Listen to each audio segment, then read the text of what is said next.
بسم اللہ الرحمن الرحیم۔ السلام علیکم، ہمارے چینل پر خوش آمدید۔ زندگی میں بعض فیصلے ہم اپنی اور اپنے پیاروں کی زندگی کو بہتر بنانے کے لیے کرتے ہیں، مگر یہی فیصلے بعد میں گلے کا پھندا بن کر رہ جاتے ہیں۔ پھر پچھتاوے در پچھتاوے ہمیں چاروں جانب سے گھیر لیتے ہیں۔ رب کی مصلحت سے بندہ واقف نہیں ہوتا اور دعا قبول ہونے کا انتظار کیے بغیر جلد بازی سے کام لیتا ہے، اور جہاں بے صبری کے گھونٹ پیے جائیں وہ معاملات سیدھا شیطان کے ہاتھوں میں چلے جاتے ہیں۔ اس دنیا میں سب سے قیمتی دولت ہماری زندگی میں موجود خوبصورت رشتے ہیں، جنہیں اللہ نے ہماری تنہائی دور کرنے کے لیے بنائے، لیکن ہم وقتی دولت اور پیسے کی خاطر ایسے قیمتی رشتوں کو لالچ میں آ کر کھو دیتے ہیں۔ حرص کے مارے دل میں سوائے ناشکری اور بے صبری کے کچھ نہیں ہوتا۔ اسلام میں صبر اور اللہ تعالیٰ پر یقین کو ایمان مکمل ہونے کی نشانی بتایا گیا ہے، مگر مجھے نہ ہی تو خدا پر کامل یقین تھا کہ وہ میرے حالات بدل دے گا، نہ ہی اتنا صبر کہ میں اچھے وقت کا انتظار کرتا رہتا۔ میں نے اپنے چند ماہ کی نئی نویلی دلہن اور اس کے پیٹ میں پلتے اپنے بچے کو پاکستان میں ہی چھوڑا اور خود ملازمت کے سلسلے میں بیرون ملک چلا گیا۔ جانے سے پہلے میرا اپنی بیوی سے شدید قسم کا جھگڑا ہوا تھا، جو مجھے ہر وقت صبر کرنے اور اللہ تعالیٰ سے اپنے حالات کی بہتری کے لیے دعائیں مانگنے کی تلقین کرتی رہتی تھی۔ میں اپنی بیوی کو بتانا چاہتا تھا کہ صرف اللہ تعالیٰ پر یقین کرنے اور مشکلات پر صبر کرنے سے ہی حالات نہیں بدل جاتے، بلکہ حالات کو بدلنے کے لیے محنت اور کوشش بھی کرنی پڑتی ہے۔ میں نے بیرون ملک جا کر اپنی بیوی کے ساتھ براہ راست کوئی رابطہ نہ رکھا، مگر اپنے بہن بھائیوں سے اس کی خیریت کے بارے میں پوچھتا رہتا تھا۔ میں بس اپنی بیوی سے اس لیے ناراض ہو کر ملک چھوڑ کر چلا گیا تھا کیونکہ مجھے اس کی نصیحتیں بری لگتی تھیں، اور وہ اللہ تعالیٰ سے گلے شکوے کرنے میں میرا ساتھ نہیں دیتی تھی، اور وہ بس ضد تھی کہ مجھے ملک سے باہر جانے نہیں دے گی۔ اسے پیسے کی نہیں، میری اور میری محبت کی ضرورت ہے۔ میں نے اسے سمجھایا کہ یہ سب فلمی باتیں ہیں، پیار سے میں تم لوگوں کا پیٹ نہیں بھر سکتا، اور یہاں رہ کر میں تم لوگوں کے لیے کچھ نہیں کر سکوں گا۔ میں بیرون ملک جانے کی ٹھان چکا تھا۔ آج 5 سال بعد میں وطن واپس لوٹا تھا۔ میں بہت خوش تھا، مگر جیسے ہی میں گھر پہنچا، گھر والوں سے ملنے کے بعد میں نے اپنی بیوی سے ملنا چاہا تو گھر والے ٹال مٹول کرنے لگے۔ مجھے سمجھ نہیں آ رہا تھا کہ وہ ایسا کیوں کر رہے ہیں۔ مجھے لگا شاید میری بیوی اپنے میکے جا کر رہ رہی ہوگی، مگر گھر والوں نے جو خبر مجھے سنائی تھی اس نے میری دنیا ہلا کر رکھ دی تھی۔ میری نظروں کے سامنے میری بیوی کا چہرہ گھوم رہا تھا، جس نے مجھے خوشی سے لال پڑتے چہرے کے ساتھ بتایا تھا کہ ہماری زندگی مکمل ہونے والی ہے اور ہم صاحب اولاد ہونے والے تھے۔ میں اپنے کمرے میں پڑا اپنی بیوی کو یاد کر کے اپنی ماضی کو یاد کر رہا تھا، مگر جیسے ہی مجھے یاد آیا کہ میری بیوی ماں بننے والی تھی، میں جلدی سے اٹھ کر گھر والوں کی طرف بھاگا تاکہ اپنے بچے کے بارے میں پوچھ سکوں، مگر یہاں بھی تکلیف دہ خبر میری منتظر تھی۔ میں بہت زیادہ کرب میں تھا۔ مجھے بار بار اپنی بیوی کا خیال ستا رہا تھا، مگر بے بسی ہی بے بسی تھی۔ میں کچھ بھی نہیں کر سکتا تھا۔ اگر میں جانتا کہ میرے بیرون ملک چلے جانے کے بعد یہ سب ہو جائے گا تو میں بیرون ملک جانے کا ارادہ ترک کر دیتا۔ احساس ندامت اور پچھتاوے ایسے ہوتے ہیں، ختم ہی نہیں ہوتے۔ انسان کی زندگی میں ندامت بہت بری چیز ہوتی ہے، یہ نہ چین سے جینے دیتی ہے اور نہ ہی مرنے دیتی ہے۔ میرا حال بھی کچھ ایسا ہی ہوا تھا۔ احساس ندامت مجھے کھل کر سانس بھی نہیں لینے دے رہا تھا۔ گھر میں رہتے ہیں میرا دم گھٹنے لگا۔ وہاں سے اٹھا اور باہر اپنے دوستوں سے ملنے چلا آیا۔ میں اپنے دوستوں کے ساتھ بیٹھا ہوا تھا۔ سب نے میری بیوی کے مرنے کا افسوس کیا تھا، مگر وہ کھل کر مجھ سے بات کرتے ہوئے ہچکچاہٹ کا شکار تھے۔ میں نے ان کا یہ انداز نوٹ کیا تو مگر صدمے کی کیفیت میں تھا، اس لیے کچھ ہی پوچھ نہ سکا۔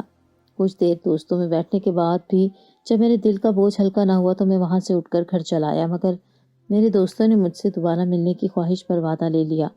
اگلے دن دوبارہ میں اپنے دوستوں سے ملنے گیا تو یہ بات میں نے زیادہ شدت سے نوٹ کی کہ وہ مجھے کچھ بتانا چاہ رہے ہیں لیکن بتا نہیں پا رہے ہیں۔ میرے پوچھنے پر انہوں نے قبرستان کی طرف اشارہ کیا۔ مجھے بھی خیال آیا کہ میں اپنی بیوی کی قبر پر فاتحہ ہی پڑھ لوں، مگر میرے دوستوں نے مجھے جو بات بتائی اس نے میرے ہوش اڑا دیے تھے۔ میں سکتے میں آ گیا تھا اور پورے محلے کی تحقیق کرنا چاہتا تھا۔ رات کا وقت تھا۔ میں قبرستان سے باہر چھپ کر بیٹھا ہوا تھا تاکہ اس بات کا پتہ لگا سکوں کہ جو میرے دوست اور باقی گاؤں والے کہتے ہیں اس بات میں کتنی سچائی ہے، یا پھر وہ محض ایک کہانی گھڑی ہوئی ہے۔ مجھے انتظار کرتے ہوئے ابھی زیادہ وقت بھی نہیں گزرا تھا جب میں نے دور سے ایک ہیولے کو قبرستان کی طرف آتے دیکھا۔ میں حیران ہو رہا تھا کہ اس قدر گہری رات میں کسی کا اس طرح سے قبرستان آنا یقیناً اچنبھے کی بات تھی۔ وہ ہیولا جیسے جیسے آگے بڑھ رہا تھا مجھے گھبراہٹ ہونے لگی۔ وہ ہیولا میرے قریب سے گزرا اور میں نے جو دیکھا اس نے میری روح فنا کر دی تھی، کیونکہ وہ کسی عورت ہی کا ہیولا تھا جس کے ساتھ ایک چھوٹی بچی بھی تھی۔ مجھے دوستوں کی کہانی باتیں سچ لگنے لگی، جنہوں نے کہا تھا کہ ہمارے گاؤں کا قبرستان آسیب زدہ ہو چکا تھا اور وہاں جن بھوتوں نے بسیرا کر لیا تھا۔ خوف کی شدت سے میں تھر تھر کانپنے لگا۔ میری ٹانگوں میں وہاں کھڑے رہنے کے لیے مزید جان نہ رہی تھی۔ میں چکرا کر گرا اور بے ہوش ہو گیا۔ مجھے صبح کے وقت ہوش آیا تھا، مگر میں یہ دیکھ کر حیران ہو رہا تھا میں قبرستان کے باہر دیوار کے سہارے لیٹا ہوا تھا۔ مجھے وہاں سے گزرنے والے ایک بزرگ نے جگایا تھا۔ اب تو مجھے بھی پورا یقین ہو گیا تھا کہ قبرستان آسیب زدہ ہو چکا ہے۔ بہرحال اپنے دوستوں سے جب اس بات کا ذکر کیا تو انہوں نے جو مجھے بتایا اس نے میرے پاؤں کے نیچے سے زمین نکال دی۔ انہوں نے مجھے بتایا کہ میری بیوی کی قبر پر ہر روز ایک ہیولا آتا ہے۔ وہ ہیولا ایک عورت اور بچے کا ہوتا ہے اور پوری رات قبر کے اوپر روشنی کر کے بیٹھا رہتا ہے۔ بعض اوقات گھٹی گھٹی سی سسکیاں بھی سنائی دیتی ہیں اور صبح کے وقت غائب ہو جاتا ہے۔ قبرستان میں آنے والا ہیولا میری بیوی کی قبر پر موجود ہوتا تھا۔ اس بات نے مجھے حیران کر دیا تھا اور اب میں اس پورے راز کا پتہ لگانا چاہتا تھا کہ آخر قبرستان میں ساری قبروں کو چھوڑ کر میری ہی بیوی کی قبر پر ہی کیوں کوئی ساری رات گزرتا ہے۔ وہاں روشنی کیے بیٹھنے کی کیا وجہ ہو سکتی ہے؟ اس بات کی تصدیق کے لیے میں پھر سے قبرستان میں موجود تھا۔ اس بار میں نے سوچ لیا تھا کہ کچھ بھی ہو جائے میں حالات کا کھل کر مقابلہ کروں گا، سچ کا پتہ لگا کر ہی رہوں گا۔ میں قبرستان میں چھپ کر یہی سب دیکھ رہا تھا جب مجھے ہیولا پھر سے آتا دکھائی دیا۔ وہ ہیولا جیسے ہی میرے قریب آیا میں نے ہاتھ میں پکڑی ٹارچ روشنی اس پر ڈالی اور یہ دیکھ کر میری جان نکل گئی۔ وہ ہیولا تو میری بیوی بہت خوبصورت اور وفا شعار تھی۔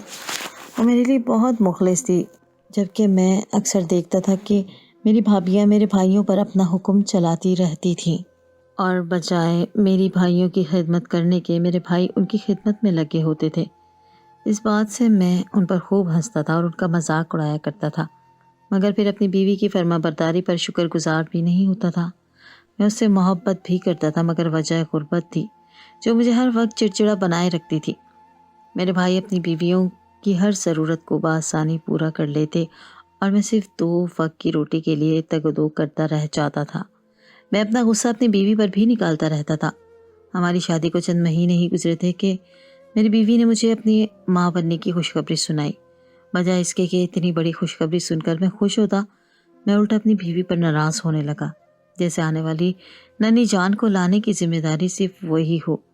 میں نے اپنی بیوی سے صاف کہہ دیا تھا کہ جب تک میرے حالات بہتر نہیں ہو جاتے اولاد کو اس دنیا میں لانے کا نہیں سوچ سکتے، مگر میری بیوی نے میری بات نہ مانی، جس کے باعث میں اپنی بیوی سے بات کرنا بند کر دیا۔ میں نہیں چاہتا تھا کہ اس قدر گھٹن زدہ ماحول میں میرا بچہ پیدا ہو، جہاں کھل کر سانس بھی نہیں لی جاتی تھی۔ میں نے بچپن ہی سے غربت سے ملنے والی تمام تکالیف دیکھی تھی۔ ایک ایک چیز کے لیے ترسنا مجھے اب تک یاد تھا، جب 10 روپے کی چیز خریدنے کی حسرت بھی میرے دل میں حسرت بن کر ہی رہ جاتی تھی اور میں اپنا من پسند کھلونا بھی نہیں لے پاتا تھا۔ میں نہیں چاہتا تھا کہ میرا بچہ ان تمام محرومیوں میں گھرا رہے، اس لیے بچے کی شدید چاہ ہونے کے باوجود بھی میں بچہ لینے کے حق میں نہیں تھا، مگر اپنی بیوی کی بچہ لینے کی ضد کو دیکھتے ہوئے میں نے ہار مان لی تھی۔ میں ہر وقت اللہ تعالیٰ سے اپنی غربت کے گلے شکوے کرتا رہتا تھا، جبکہ میری بیوی مجھے ان سب سے باز رہنے کی تلقین کرتی تھی۔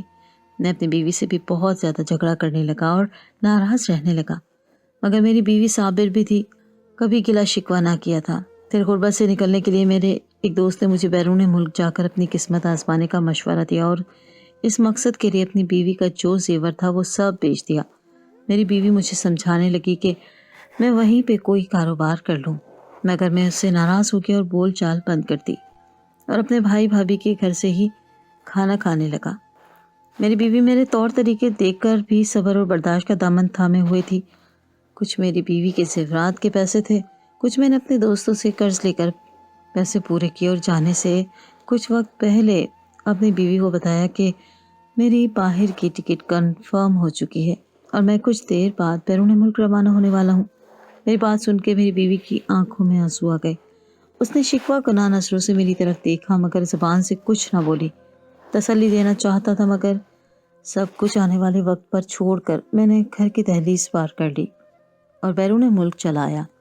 یہاں کر بھی میری انا اور ناراضی بیچ میں آڑے آتی رہی۔ حالانکہ میاں اور بیوی کے درمیان انا کا دخل نہیں ہوتا، دونوں کا رشتہ ہر انا اور ہر ناراضگی کی حد سے آگے کا ہوتا ہے، مگر میں نے یہ بات سمجھنے میں بہت دیر کر دی تھی اور اسی کی اللہ تعالیٰ نے مجھے بہت سخت سزا دی تھی۔ میں نے اپنی بیوی سے کوئی رابطہ نہ رکھا اور بھائی کو پیسے بھیج دیا کہ وہ میری بیوی تک پہنچا دے، مگر میں نہیں جانتا تھا کہ میرے بیرون ملک جانے کے بعد پیچھے سے کیا حالات ہوئے تھے۔ میں نے جن پر اس قدر زیادہ بھروسہ کیا تھا انہوں نے ہی میری پیٹھ پر چھرا گھونپا تھا اور اس قدر شدت سے گھونپا تھا کہ درد سے میں بلبلا اٹھا تھا۔ 5 سال پردیس میں رہنے اور کڑی محنت کرنے کے بعد جب میں اپنے ملک میں واپس آیا تو میری آنکھوں میں میری بیوی اور بچے کے لیے ڈھیروں خواب تھے۔ میں انہیں ایک بہت اچھی زندگی دینے کے قابل ہو گیا تھا، مگر گھر پہنچ کر جو خبر مجھے سنائی گئی اس نے میرے جسم سے جان نکال دی تھی۔ مجھے دنیا اب اپنے لیے بیکار لگنے لگی تھی۔ میری ماں میری شادی سے کچھ وقت بعد ہی فوت ہو گئی تھی، اس لیے میں بہن بھائیوں کے آسرے پر اپنی بیوی اور ہونے والے بچے کو چھوڑ کر گیا تھا۔ میری بیوی کے ساتھ میری کچھ ناراضگیاں چل رہی تھی، مگر میں نہیں جانتا تھا کہ میری یہ ناراضگی مجھے کتنے بڑے نقصان سے دوچار کرنے والی ہے۔ اسی لیے اللہ تعالیٰ نے قطع کلامی کو حرام قرار دیا ہے۔ میرے بھائیوں نے مجھے بتایا تھا کہ میری بیوی میرے جانے کے بعد میرے بھیجے ہوئے پیسوں سے فضول خرچی کرنے لگی اور جب انہوں نے سنبھل کر خرچ کرنے کے لیے کہا تو وہ ان سب کو اپنے خاوند کی کمائی پر پلنے کے طعنے دینے لگی اور پھر سے واپس اپنے گھر چلی گئی، جہاں پر ایک رات کچن میں آگ لگی اور وہ وہیں پر جل کر مر گئی۔ رات کا وقت ہونے کی وجہ سے وہ گھر میں آگ لگی ہوئی دیکھ نہیں پائے کیونکہ سب لوگ سو رہے تھے اور ہمارا گھر گاؤں کی دوسری آبادی سے کچھ ہٹ کر تھا، اس لیے انہیں بچا نہ سکے۔ مجھے یہ خبر اس لیے نہیں دی گئی تھی کہ کیونکہ میں باہر کے ملک میں تھا اور اگر یہ خبر سن لیتا تو پریشانی سے ہلکان ہو جاتا۔ میرے بہن بھائیوں کے دلائل بہت ہی زیادہ کمزور تھے، مگر گاؤں والوں سے بھی میری بیوی کی موت کی تصدیق ہو چکی تھی، اس لیے میں خون کے آنسو رو رہا تھا اور اللہ تعالیٰ سے اپنے لیے صبر مانگ رہا تھا۔ مگر آج جب قبرستان میں نے اپنی ایک عورت اور اس کے ساتھ ایک 4 سالہ بچی کو دیکھا تو مجھے احساس ہوا کہ مجھے اس عورت سے بات کرنا چاہیے تھا، مگر مجھے ایسا محسوس ہوا جیسے وہ مجھے دیکھ کر ڈر گئی اور باہر کی طرف بھاگ رہی تھی۔ بھاگتے بھاگتے اچانک اس کے ہاتھ سے بچی کا ہاتھ چھوٹ گیا اور وہ زمین پر جا گری۔ بچی نے رونا شروع کر دیا۔ میں نے سوچ لیا تھا کہ بات کیے بنا ان کو نہیں جانے دوں گا۔ میں نے جلدی سے ان تک پہنچا اور اس بچی کو پکڑ کر کھڑا کر لیا۔ اس بچی کو ہاتھ لگاتے ہی میرے جسم میں جیسے سکون داخل ہوا تھا۔ جلد بازی اور کچھ رات کا سناٹا، تنہائی اور کچھ خوف بھی تھا۔ میں بچی سے پوچھنے لگا کہ کہیں اسے چوٹ تو نہیں لگی، جبکہ میری آواز سن کر وہ عورت بھی زمین پر بیٹھ گئی اور مجھے ہاتھ لگا کر دیکھنے لگی۔ جب اس نے چہرے سے نقاب ہٹایا تو میں دیکھ کر حیران رہ گیا، وہ کوئی اور نہیں میری بیوی تھی۔ میں نے اپنی بیوی کا ہاتھ تھاما اور اس سے پوچھا کیا وہ زندہ ہے، تو وہ میری بات سن کر میرے گلے لگ گئی اور دھاڑے مار مار کر رونے لگی۔ وہ روتے ہوئے میرے سینے پر مکوں کی برسات کر رہی تھی اور شکوہ کر رہی تھی کہ میں بیرون ملک جا کر اس سے رابطے میں کیوں نہ رہا۔ وہ زندہ ہے اور اس نے میرے پیچھے بہت ہی زیادہ مصائب اور تکالیف کا سامنا کیا تھا۔ میں نے نہ جانے کتنی دیر اپنی بیوی کو لگائے رکھا۔ جب اچانک مجھے اس بچے کا خیال آیا، میں نے اپنی بیوی کی طرف سوالیہ نظروں سے دیکھا تو وہ مسکرانے لگی اور اس نے مجھے بتایا کہ وہ ہماری 4 سالہ بیٹی ہے۔ میرے ذہن میں بہت سارے سوالات گونج رہے تھے۔ گاؤں والوں اور میرے گھر والوں نے مجھ سے میری بیوی کے زندہ ہونے کی خبر کیوں چھپائی تھی اور اسے مردہ قرار کیوں دیا تھا؟ میری بیوی آدھی رات کو ہر روز قبرستان میں ایک قبر کے گرد کیوں منڈلاتی رہتی تھی؟ اگر میری بیوی زندہ تھی تو وہ قبر کس کی تھی؟ میرے تمام سوالات کا جواب صرف میری بیوی دے سکتی تھی، مگر ابھی اس کی حالت ایسی نہیں تھی کہ میں اسے کوئی سوال کرتا۔ اس لیے میں نے اپنی بیوی کو اٹھایا اور قریب ہی واقع اپنے ایک دوست کے گھر میں لے گیا۔ بہن بھائیوں کے گھر میں جانے کا فی الحال میرا کوئی ارادہ نہیں تھا۔ میری بیوی نے یقیناً بہت زیادہ ذہنی تکلیف برداشت کی تھی۔ میں چاہتا تھا کہ وہ کچھ دیر آرام کر لے اور میرے واپس آنے کا یقین کر لے۔ اس کے بعد میں اسے گزرنے والی تمام تکالیف کے بارے میں پوچھوں گا اور اسے اس غفلت میں لے جانے والوں سے ایک ایک بات کا حساب لوں گا۔ میں اپنی بیوی اور بچی کو ساتھ لے کر اپنے دوست کے گھر پہنچا اور اپنے دوست سے بھی بنا کوئی سوال کیے اپنے گھر کا ایک کمرہ خالی کرنے کے لیے کہا، جس پر میرے دوست نے مجھے ایک کمرے میں بھیج دیا۔ میں اپنی بیوی اور بیٹی کو لے کر اس کمرے میں چلا گیا۔ ساری رات میں نے اپنی بیوی کی باتیں سنی تھی، جس میں اس نے بس میری بیٹی کے بارے میں باتیں کی تھی یا پھر میرے لوٹ آنے کے لیے مانگی جانے والی دعاؤں کا ہی ذکر کیا تھا۔ اس کی ہر بات سن کر میں ندامت کی اتھاہ گہرائیوں میں ڈوبتا جا رہا تھا۔ میں نے اپنی بیوی پر یقیناً بہت ظلم کیا تھا، مگر اب میں ہر ظلم کا ازالہ کرنے کے لیے بالکل تیار تھا۔ صبح ہونے پر میرا دوست کمرے میں مجھے ناشتہ دینے آیا تو میرے ساتھ میری بیوی کو دیکھ کر حیران رہ گیا۔ اس نے سوالیہ نظروں سے میری طرف دیکھا۔ اس کی آنکھوں میں بے یقینی مجھے واضح طور پر نظر آ رہی تھی، جسے دیکھ کر میں مسکرانے لگا۔ میں نے اس سے بتایا کہ ابھی تمام معاملات سے میں بھی انجان ہوں، مگر اب جلد ہی تمام گتھیاں سلجھ جائیں گی۔ ہم ناشتہ کر کے فارغ ہوئے تو میرے دوست نے اپنی بہن کا ایک سوٹ میری بہن بیوی کے لیے لا دیا، جسے نہا کر اس نے پہن لیا۔ اس کے بعد میں نے اپنی بیوی کو اپنے سامنے بٹھا لیا اور تمام واقعے کی تفصیل پوچھی، جس پر میری بیوی نے اپنی آپ بیتی سنانا شروع کی۔ ہچکیوں کے درمیان وہ مجھے بتا رہی تھی اور اس کا ایک لفظ سن کر میرے دل میں بے چینیاں گھر کرتی جا رہی تھی۔ بیوی کے حقوق سے متعلق مجھے اللہ تعالیٰ کی تنبیہ اچھے سے یاد آ رہی تھی۔ میری بیوی نے مجھے بتایا کہ وہ میرے جانے کے بعد بہت زیادہ پریشان رہنے لگی۔ ایک دن بے چینی حد سے زیادہ بڑھی تو میری بیوی بھائی اور بھابھی کے گھر گئی اور ان سے میرے بارے میں پوچھا۔ وہ مجھ سے بات کرنا چاہتی تھی، مگر میرے بھائی بھابھی نے اسے یہ بات نہیں بتائی کہ میرا ان کے ساتھ رابطہ ہے یا میں اپنی بیوی کے لیے خرچ بھیجتا رہتا ہوں۔ میری بیوی کے پاس بنیادی اخراجات کے لیے بھی پیسے نہیں تھے۔ تھوڑے سے دن تو اس نے اپنی جمع پونجی سے کام چلا لیا، مگر پھر وہ سب بھی ختم ہو گیا تو وہ بھوک سے مرنے لگی۔ میری بیوی کے ماں باپ بہت پہلے وفات پا چکے تھے اور بھائی بھابھی نے اسے بوجھ کی طرح اتار پھینکا تھا۔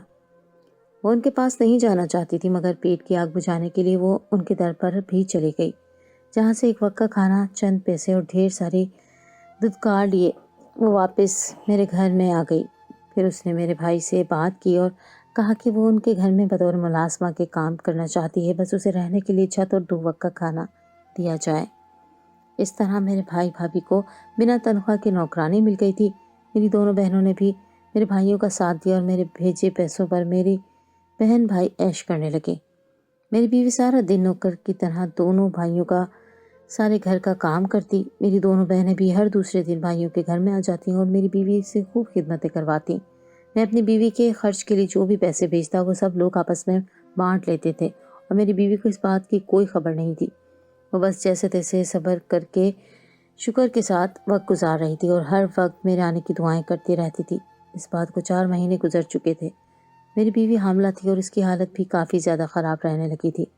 ذہنی اور جسمانی آرام کے ساتھ ساتھ بہترین خوراک کی بھی اشد ضرورت تھی، مگر میری غیر موجودگی میں اسے کچھ بھی میسر نہیں تھا۔ میری بیوی کو میرے بھائیوں کے گھر میں رہتے 6 ماہ ہو گئے تھے جب ایک دن میرے تمام بہن بھائی اکٹھے ہوئے کمرے میں موجود تھے، جبکہ میری بیوی ان کی خاطر میں دعوت کے لیے کچن میں کھانا بنا رہی تھی۔ وہ کسی کام کی غرض سے کمرے کے پاس سے گزرنے لگی جب اس نے ان سب کو باتیں کرتے ہوئے سنا اور اسے پتہ چلا کہ میں اپنی بیوی کے خرچ کے لیے ماہانہ اچھی خاصی رقم ان کو دیتا ہوں اور ان سے اپنی بیوی کی خیریت دریافت کرتا رہتا ہوں۔ میری بیوی جب یہ باتیں سنی تو وہ کمرے کے اندر چلی گئی اور ان سے استفسار کرنے لگی، جس پر میرے بہن بھائیوں نے اسے اپنا منہ بند کرنے کے لیے اور کھولنے کی صورت میں سنگین نتائج کی دھمکیاں دی تھیں۔ میری بیوی نے ان کی دھمکیوں کی کوئی پرواہ نہ کی اور ان کا گھر چھوڑ کر واپس اپنے گھر آ گئی۔ میری بیوی کو اس بات کا بہت دکھ تھا کہ میں نے اس کے ساتھ کوئی رابطہ نہیں رکھا۔ میرے بہن بھائیوں نے جب یہ دیکھا کہ میری بیوی اپنے گھر چلی گئی ہے اور ان کے ہاتھ میں آدھا پیسہ نکل جائے گا تو انہوں نے میری بیوی کو قتل کرنے کا منصوبہ بنا لیا اور گھر میں آگ لگا دی۔ مگر میری بیوی نے اپنی ایک دیرینہ جان پہچان کی عورت کو تمام حالات کا پہلے سے بتا دیا تھا تاکہ وہ اس کی کچھ مدد کر سکے۔ وہ عورت خود بھی بیوگی کی زندگی گزار رہی تھی۔ جس رات میرے بہن بھائیوں نے میری بیوی کے گھر کو آگ لگائی وہ عورت میری بیوی کے ساتھ ہی تھی، کیونکہ اس رات میری بیوی کی طبیعت بہت زیادہ خراب تھی۔ گھر کو آگ لگنے کے بعد میری بیوی نے وہاں سے باہر نکل کر بھاگنا چاہا تو زوردار چکر آنے کے باعث وہ گر گئی اس عورت نے کسی طرح کر کے میری بیوی کو تو اس گھر سے نکال کر اپنی بہن کے گھر بھاگ جانے کے لیے کہہ دیا تھا، مگر وہ آگ کی لپیٹوں سے خود کو نہ بچا سکی اور جل کر وہیں مر گئی۔ میری بیوی اس عورت کو بھی بچانا چاہتی تھی، مگر اپنے پیٹ میں پلتے بچے کی پرواہ کرتے ہوئے وہ اس عورت کی بہن کے گھر چلی گئی۔ اس عورت کا چہرہ اور جسم اس قدر جل چکا تھا کہ اس کی شناخت ناممکن ہو گئی تھی۔ میرے بہن بھائیوں نے اس کا کفن دفن کر کے اسے دفن کر دیا اور گاؤں میں یہی بات پھیل گئی کہ میری بیوی مر چکی ہے، جبکہ میری بیوی دوسرے گاؤں میں اس عورت کی بہن کے پاس تھی۔ میری بیوی کے پاس بھی ایک بیٹی ہوئی جو اب تک 4 سال کی ہو چکی تھی۔ اس عورت نے میری بیوی کو بچانے کے لیے اپنی جان دے دی تھی۔ وہ عورت میری بیوی کے میکے گھر کی پرانی ملازمہ رہ چکی تھی، جس نے آخری دم تک وفاداری نبھائی تھی، جس بات کی میری بیوی کو بہت قدر تھی۔ وہ ہر وقت نماز اور قرآن پاک پڑھتی رہتی اور میرے لوٹ آنے کی دعاؤں کے ساتھ ساتھ وہ اس عورت کی بخشش کی دعائیں بھی مانگتی رہتی۔ وہ ہر رات میری 4 سالہ بیٹی کو لے کر قبرستان آتی تھی تاکہ میری بیٹی کو بھی اس بات کا احساس رہے کہ اسے جو زندگی ملی تھی اللہ تعالیٰ کے بعد وہ اس عورت کی مرہون منت تھی۔ میری بیوی نے گاؤں میں سے کبھی کسی کے سامنے آنے کی کوشش نہیں کی تھی، مگر کبھی کبھار کوئی اسے دیکھ لیتا تھا اور قبر میں اس طرح سے دیکھ کر بھاگ جاتا تھا۔ سب کو یہ لگتا تھا کہ قبرستان میں چڑیل یا روحوں نے بسیرا کر لیا ہے، جبکہ حقیقت اس دردناک تھی کہ سن کر رونگٹے کھڑے ہو گئے۔ پوری داستان سنانے کے بعد جب میری بیوی نے میری طرف دیکھا تو اس کے چہرے پر چھائے کرب نے مجھے اذیت سے آنکھیں بند کر لینے پر مجبور کر دیا۔ میں گھٹنوں کے بل زمین پر بیٹھ گیا اور اپنی بیوی کے قدموں میں سر رکھ کر اس سے معافی مانگنے لگا۔ میری بیوی نے صدق کے دل سے مجھے معاف کر دیا۔ میں نے دونوں کو گلے لگا لیا اور اپنے گھر آ گیا، جہاں میری بیوی کو زندہ دیکھ کر میرے بہن بھائیوں کے قدموں کے نیچے سے زمین کھسک گئی۔ میں نے اور میری بیوی نے ان کا معاملہ اللہ تعالیٰ پر چھوڑ دیا اور ان کے ساتھ قطع تعلق کر لیا، کیونکہ جہاں بہت زیادہ منافقت اور آپ کی جان کو خطرہ ہو وہاں قطع تعلق ہی بہتر ہے۔ اب اس بات کو 3 سال گزر چکے ہیں۔ میرا ایک 2 سال کا بیٹا بھی ہے اور میں اپنی بیوی بچوں کے ساتھ خوشحال زندگی گزار رہا ہوں۔ اپنی زندگی سے میں نے یہی سبق سیکھا ہے کہ جیسی بھی روکھی سوکھی ہو اپنے ملک میں اپنی بیوی بچوں کے ساتھ رہ کر کھا لینی چاہیے اور کبھی بھی انہیں کسی دوسرے کے آسرے پر چھوڑ کر بیرون ملک نہیں جانا چاہیے، اور اگر کسی شدید مجبوری کے باعث بیرون ملک چلے بھی جائیں تو اپنے پیاروں کے ساتھ مسلسل رابطے میں رہنا چاہیے۔ میاں بیوی میں خواہ کتنی ہی ناراضی کیوں قطع کلامی نہیں کرنی چاہیے۔ غیروں کے سہارے چھوڑنے کی بجائے خود اپنی بیوی بچوں کا خیال کرنا چاہیے۔ کوئی چاہے کتنا بھی اپنا ہو، وہ ہمیشہ پہلے اپنا ہی سوچتا ہے۔ بہن بھائیوں نے پیسے کی خاطر میری بیوی کی جان تک لینے کی کوشش کی۔ خوری رشتوں پر بھی اندھا اعتماد انسان کو سنگین نتائج سے دوچار کرتا ہے، اس لیے ہمہ وقت اپنے کان اور آنکھیں کھلی رکھیں جائیں تاکہ کوئی بھی آپ کے پیاروں کو مجبوری کا ناجائز فائدہ نہ اٹھا سکے۔ دولت اور روپے پیسے سے کہیں زیادہ اہم ہمارے رشتے ہوتے ہیں، جنہیں ہمارے ساتھ کی اور ہمارے وقت کی ضرورت ہوتی ہے۔ کبھی بھی رشتوں کے معاملے میں کسی مادی چیز کو اہمیت نہ دیں۔